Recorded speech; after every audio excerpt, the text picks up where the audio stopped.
Hello dear Aquarius, Aquarius यानी कुंभ राशि में सुरेश गौड ट्रिप्लेस बताया से। तो आज हम एक्वेरियस यानी कुंभ राशि के लिए सिंगल्स की जनरल लव रीडिंग करेंगे। ये रीडिंग उनके लिए जो सिंगल हैं, अभी अनमैरिड या कुंवारे हैं, या फिर विडो या विडोवर हैं, या डाइवोर्सी हैं। रीज़न चाहे कोई भी रहा हो, लेकिन अभी अपने आप को सिंगल मानते हैं। तो रीडिंग उनके लिए है। जनरल होने के कारण आप पर मैच हो भी सकती है, नहीं भी हो सकती।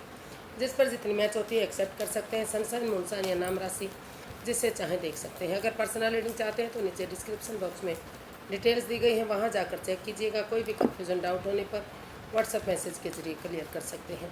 ये रीडिंग 5 से लेकर 12 जुलाई तक के लिए वीकली यानी साप्ताहिक रीडिंग है। तो इसमें सबसे पहले आपका रिसेंट पास्ट देखेंगे, फिर देखेंगे आपकी प्रेजेंट करंट एनर्जी क्या है, और उसके बाद देखेंगे अगर कोई नया पर्सन आपकी लाइफ में आपका लाइफ पार्टनर बनने के लिए आ रहा है तो उसकी एनर्जी क्या रहेगी।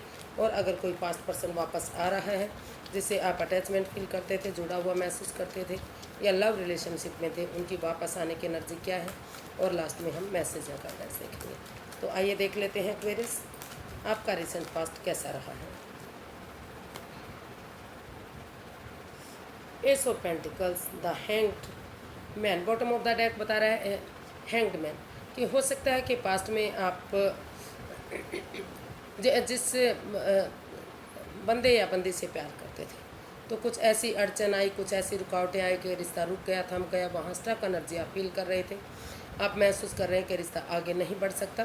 तो वहाँ स्पिरिचुअल ग्रोथ, हीलिंग, मेडिटेशन, जो प्रेजेंट, जो आपका नियरेस्ट फ्यूचर है, नियर फ्यूचर है, वहाँ आपने कोशिश की कि अगर आप स्पिरिचुअल ग्रोथ करेंगे, हीलिंग करेंगे, मेडिटेशन करेंगे, अगर नज़ारा चेंज नहीं कर सकते तो अपना नज़रिया चेंज करते हुए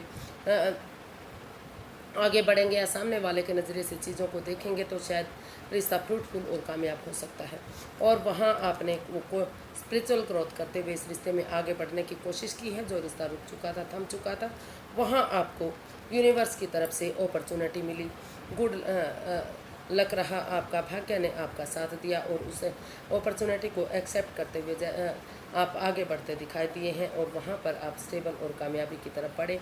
यूनिवर्स की का जो डिवाइन हाथ है वो ब्लेसिंग्स आपको मिलती दिखाई दी है। हो सकता है कि अभी भी कुछ परेशानियाँ, दिक्कतें उस रिश्ते में, उस पर्सन के साथ आपको आ रही हो, लेकिन धीरे धीरे करके वो ऑब्स्टिकल, वो बाधाएं, वो अड़चनें, या फिर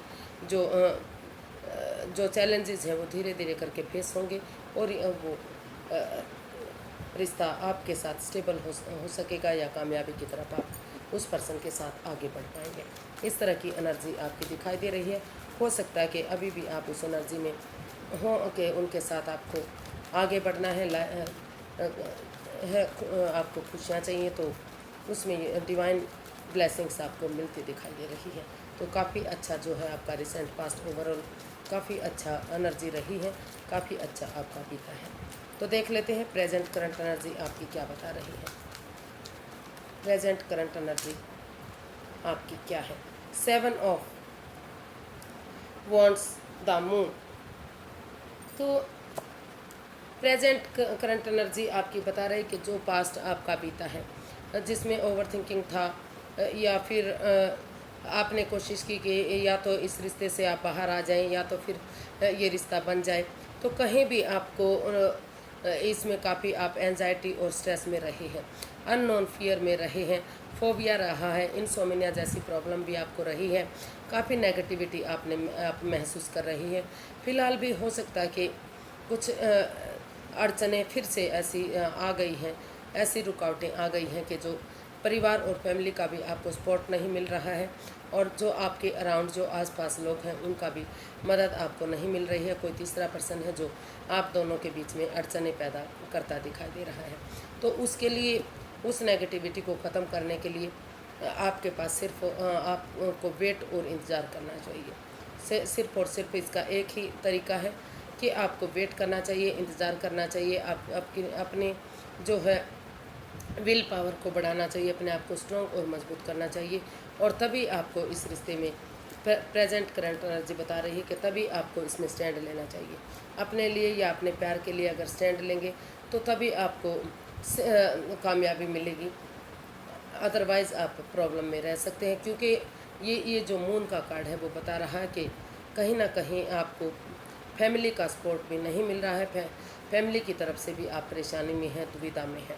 तो थोड़ा सा समय लीजिए, हीलिंग कीजिए, मेडिटेशन कीजिए, स्पिरिचुअल ग्रोथ कीजिए, योगा एक्सरसाइज कीजिए, ताकि नेगेटिविटी ख़त्म हो और अपने लिए या अपने प्यार के लिए, चाहे अपनों के अगेंस्ट क्यों ना जाना पड़े, आप धीरे धीरे करके इसमें स्टैंड ले सकें।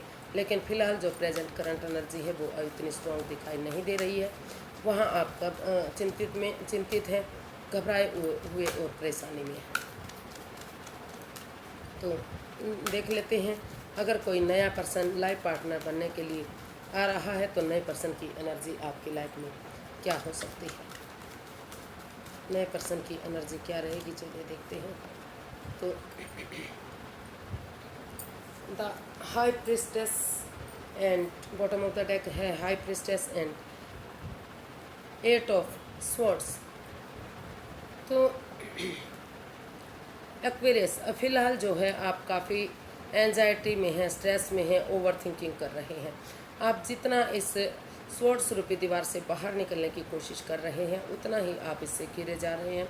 आप इसमें जकड़न महसूस कर रहे हैं, कंट्रोल महसूस कर रहे हैं, चाहकर भी इस एनर्जी से आप बाहर नहीं निकल पा रहे हैं। आपका दिल और दिमाग ब्लॉक हो चुका है। आप इस एंजाइटी में, इस एनर्जी में है ही नहीं कि आप इस परेशानी से, इस दुविधा से बाहर निकल सकें, और काफ़ी जकड़ा हुआ अपने आप को महसूस कर रहे हैं और काफ़ी परेशानी, ओवर थिंकिंग, ओवर कंट्रोल और ओवर स्ट्रेस में है। तो अभी नए पर्सन की जो एनर्जी है आपके लिए सही दिखाई नहीं दे रही है, क्योंकि आप उसी पर्सन पर अटके हैं जिसने आपको धोखा दिया है। और अभी जो है बॉटम ऑफ द डेक बता रहा है कि आपको हीलिंग मेडिटेशन इसके लिए रिक्वायर्ड है।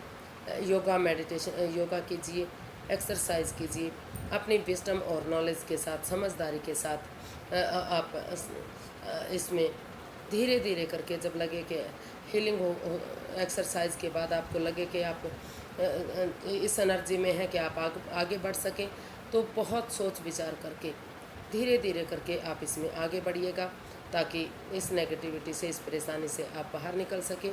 लेकिन अभी आपको सोचना विचारना है, काफ़ी अपनी विजडम नॉलेज गेन करनी है।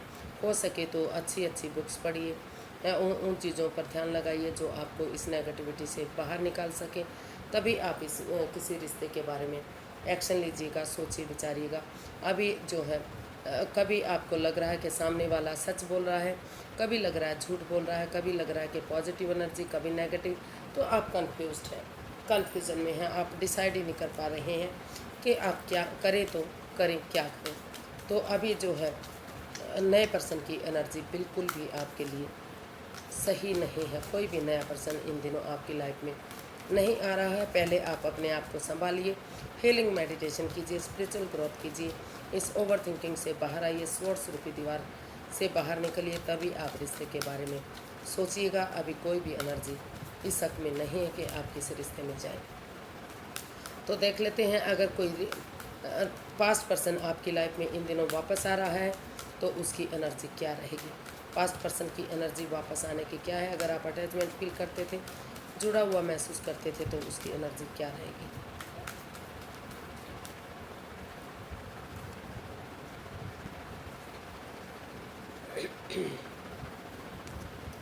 जी नहीं, अभी वो भी काफ़ी स्ट्रेस में है, एंजाइटी में है। तो या तो आप महसूस कर रहे हैं कि उसने पास्ट पर्सन ने आपका दिल तोड़ा है, आप हर्टेड हैं, प्रॉब्लम में हैं, और इसलिए आप हीलिंग और मेडिटेशन के दौर में हैं।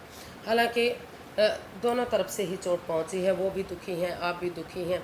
आपको लग रहा है कि इस रिश्ते में एक मौका और देना चाहिए, रिश्ता एक मौका और डिजर्व करता है।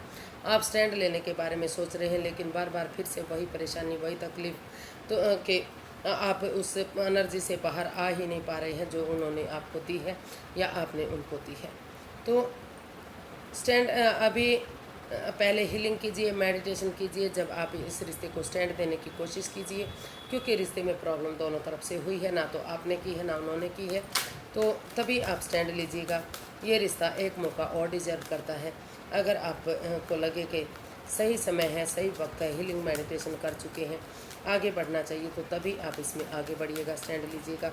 अभी फ़िलहाल के लिए आप काफ़ी परेशानी और दुविधा में हैं, एंजाइटी में हैं, दुख तकलीफ़ से गुजर रहे हैं, तो अभी आपको स्टैंड नहीं लेना है। अभी आप काफ़ी दुख तकलीफ़ से गुजर रहे हैं, तभी आप इसमें स्टैंड लीजिएगा जब आपको लगे कि सही समय है, सही वक्त है।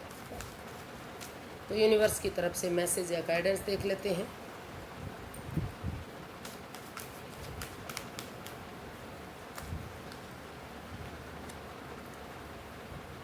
Four of swords and bottom of the deck, two of pentacles. तो यूनिवर्स जी आपको मैसेज देना चाहते हैं, गाइडेंस देना चाहते हैं कि आप जगलिंग फेज में मत रहिए, जगल मत कीजिए, डिसाइड कीजिए कि आपको क्या करना है, क्या नहीं करना है। इस रिश्ते में आने से पहले या कुछ और सोचने से पहले आप पहले स्पिरिचुअल ग्रोथ कीजिए, हीलिंग कीजिए, मेडिटेशन कीजिए, योगा एक्सरसाइज कीजिए, यूनिवर्स में आस्था लगाइए, कुछ चीज़ें यूनिवर्स के भरोसे छोड़िए, ताकि धीरे धीरे करके इस नेगेटिविटी से बाहर निकल सकें। और तभी आप ये डिसाइड कीजिएगा कि आपको रिश्ते में जाना है या जॉब बिजनेस एडवेंचर की तरफ या किसी नए रिश्ते की तरफ या फिर नई अपने जॉब की तरफ या अपने बिजनेस की तरफ या अपने करियर की तरफ आगे बढ़ना है, तभी आप आगे बिगिनिंग और शुरुआत कीजिएगा। अभी आपके लिए समय ठीक नहीं है, अभी आप अपने आप को संभालिए, हीलिंग मेडिटेशन कीजिए, स्पिरिचुअल ग्रोथ कीजिए, कुछ चीज़ें यूनिवर्स पर छोड़ दीजिए। समय के साथ, वक्त के साथ, वक्त क्या डायरेक्शन देता है उसी के अकॉर्डिंग कीजिएगा। आज के लिए इतना, फिर एक नई वीडियो के साथ मिलते हैं। अगर वीडियो सही लगती है, अच्छी लगती है तो लाइक शेयर और सब्सक्राइब कीजिए, कमेंट्स करना ना भूलिए, इससे मोटिवेशन मिलता है, हेल्प मिलती है, वीडियो बनाने में मदद मिलती है। तो फिर नई वीडियो के साथ मिलेंगे, तब तक के लिए हैप्पी रहें, खुश रहें। नमस्ते, थैंक यू सो मच।